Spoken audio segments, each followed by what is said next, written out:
안녕하세요. 진실의 힘 임팩티비입니다. 19일로 예정돼 있던 국회 본회의가 또 연기됐네요. 지난주 금요일이랑 똑같은 패턴으로 일이 진행이 된 거예요. 본회의를 금요일로 잡을 때부터 쎄 했는데 역시 박병석 의장이 여야가 합의안을 만들어 오라면서 또 연기를 했어요. 민주당에서는 다음 주에는 원구성을 마치겠다면서 해야 할 일이 많은데 국회 원구성조차 마치지 못해서 국민들께 송구하다 이렇게 얘기를 했고요. 미통당에서는 의장과 여당이 일방적으로 본회의를 강행하려 했던 게 무산이 됐다. 이렇게 아주 의기양양한 반응을 보였는데요. 입은 삐뚤어졌어도 말은 바로 하랬다고 의장이 본회의를 강행하려고 했으면 본회의가 열렸겠죠. 의장이 본회의를 열려고 했는데 꼭 지들이 막은 것처럼 말을 하고 있어요.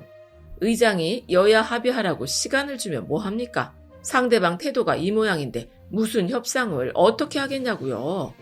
미통당에서는 법사위 돌려놔라. 그거 하나만 주구장창 주장하고 있는데 거기다 대고 협상을 해와라 그러면 박병석 의장은 민주당한테 법사위를 다시 내놓기라도 하라는 거예요? 정말 답답하기 짝이 없는 노릇 아닙니까?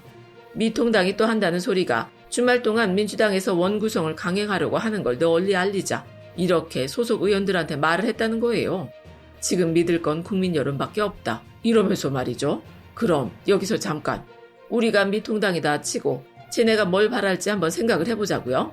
문재인 정부 국정 후반기 든든하게 받쳐주라고 180개나 의석을 몰아줬더니 미통당에 끌려다니느라고 아무것도 못하는 무능한 정당이다. 이렇게 민주당을 욕하는 사람들이 늘어나면 얼마나 신나겠어요. 미통당 지지자들이야 이래도 저래도 민주당이 잘못했다고 할 테니까 민주당 찍었던 지지층들을 갈기갈기 찢어서 갈라놓으면 그보다 더 좋은 일이 없을 것 아닙니까? 그러니까 본회의 연기한 건 박병석 의장인데 그 밑에 달리는 댓글들을 보면 꼭 민주당에 180석이나 몰아줬더니 이런 말들이 달리잖아요. 지금 박병석 의장이 때리는 시어머니보다 더 얄밉다는 말리는 시누이 짓을 하고 있죠. 그럼 누가 며느리냐 생각해보면 민주당이 꼭 매맞는 며느리가 될 필요는 없다는 거예요. 미통당은 지금 이렇다 할 출구 전략이 없어요. 이대로 조용히 흘러가다가는 어물쩡하게 서 있다가 원외 투쟁에 나서는 것밖에 방법이 없다는 것이죠. 아니 쿨하게 원구성에 협의해 주면서 양보하는 모습이라도 보여야 국회로 돌아올 수 있는 출구 전략이 만들어질 텐데 얘네들이 지난 3년간 야당 노릇해온 꼬라지를 좀 떠올려 보세요. 절대로 이보 전진을 위한 일부 호텔을 선택할 정당이 아니라는 거 우리 국민들이 아주 질리도록 봤잖아요. 한 걸음 앞으로 나가겠다고 용쓰다가 뒤로 벌러덩 낮아빠지는 짓을 지금까지 계속 반복해 왔어요. 민주당은 어차피 법사위 안 돌려줘요. 그건 뭐 아예 머릿속에 없는 카드고요. 박병석 의장이 시간만 슬슬 끌다가는 민주당이 어쩔 수 없이 예결위까지 가져가겠다. 이런 그림만 만들어주는 거예요. 지금 제일 급한 게 뭡니까? 3차 추경이죠? 코로나가 잠잠해질 것 같더니 다시 수도권에서 확산되고 있잖아요. 그러니까 빨리 추경안 만들어서 급한데 돈을 써야겠는데 미통당 원내대표란 사람은 추경이야 되던 말던 무책임하게 사표 내던지더니 철간으로 싸돌아다니네. 그러니까 민주당은 협상을 하려고 하는데 미통당이 지 버릇게 못 주고 또 발목만 잡고 있다. 이렇게 생각하는 국민들이 많아지지 않겠어요? 민주당에 180석이나 몰아줬더니 미통당에 끌려다니느라 아무것도 못하네. 이런 얘기할 타이밍이 아닌 거예요. 민주당에서 15일에 원구성을 하면서 기재위, 산자위, 복지위 가동시켰죠? 어차피 예결위가 있어도 여기서 먼저 구체적으로 논의를 한 다음에 예결위에서 통과를 시켜야 되는 거잖아요.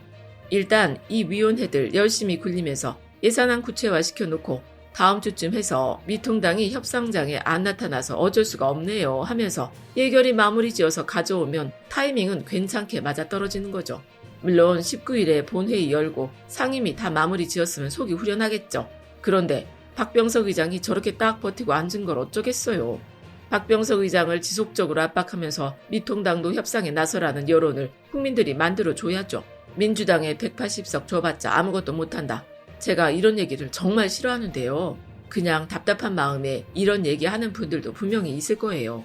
그런데 문제는 이 단순한 문장이 가지고 오는 효과가 정말 안 좋다는 거죠. 아무리 투표 잘해서 좋은 결과를 만들어놔도 아무것도 안 되는구나. 내가 아무리 정치에 관심을 갖고 애써도 바뀌는 건 하나도 없구나.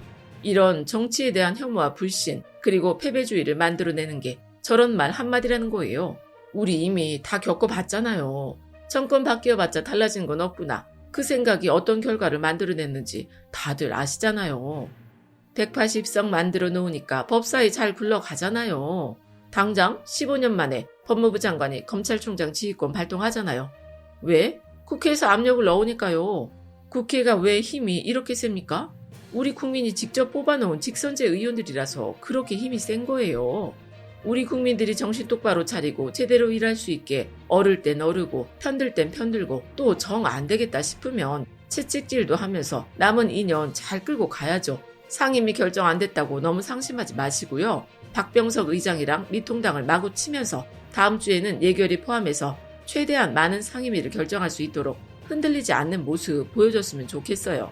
미통당에서 주말 동안 민주당 너무하다는 여론을 만들어 가자는 건데 어림도 없다는 거 보여주자고요. 박병석 의장도 민주당 출신인데 사람 정말 맘대로 안 되네요.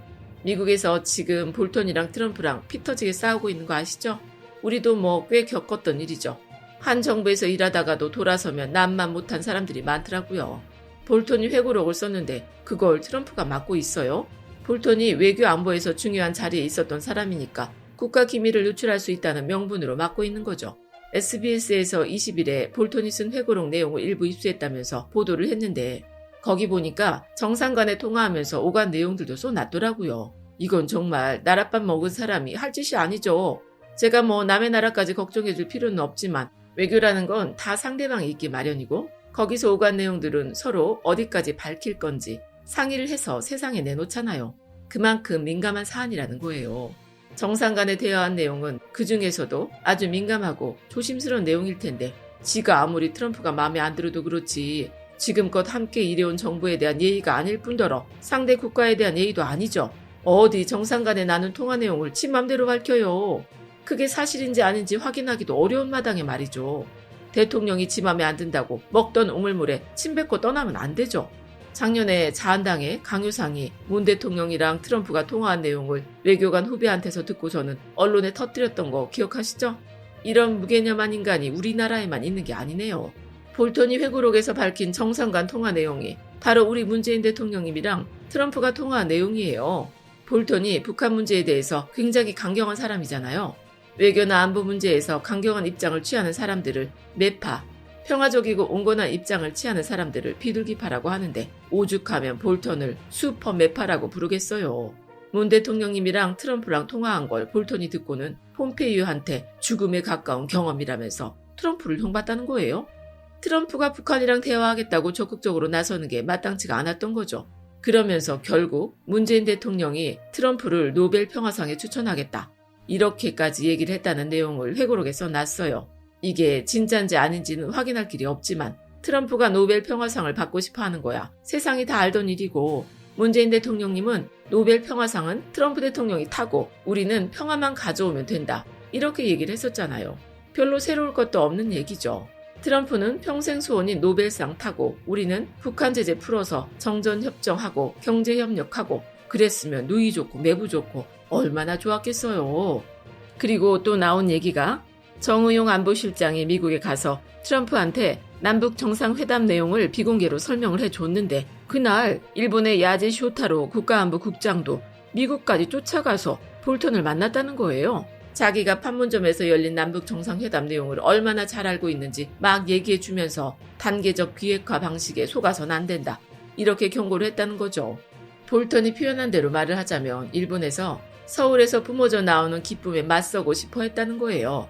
이건 뭐 안 봐도 비디오죠. 지금 전 세계에서 남북한은 냉전 시대에 살아있는 화석 같은 거잖아요.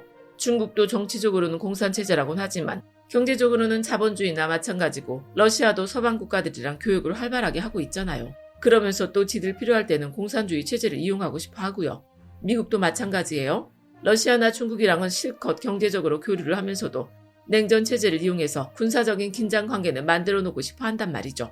그래야 무기도 팔아먹고 큰형 노릇도 할 수 있잖아요. 진짜로 세계 평화가 찾아오면 천조국이라는 미국의 군수산업은 다 어쩝니까? 일본도 북한을 국내 정치에 얼마나 많이 써먹어요.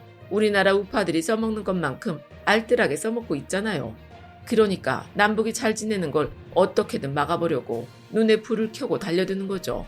그리고 어쩌다 한반도에서 전쟁이라도 나봐요. 일본 입장에서야 노다지 그런 노다지가 따로 없겠죠. 이렇게 사방이 적인데 지 돈벌이 하겠다고 삐라를 날려대질 않나. 보수라는 작자들은 그걸 또 편들고 있질 않나. 이런 인간들이 나라 팔아먹을 인간들이지 매국노가 따로 있나요? 문재인 정부 남은 2년 동안 지들 살자고 나라 망치는 이 매국 집단들을 모조리 싹을 잘라버려야 한다고 생각합니다. 끝까지 시청해주셔서 고맙습니다.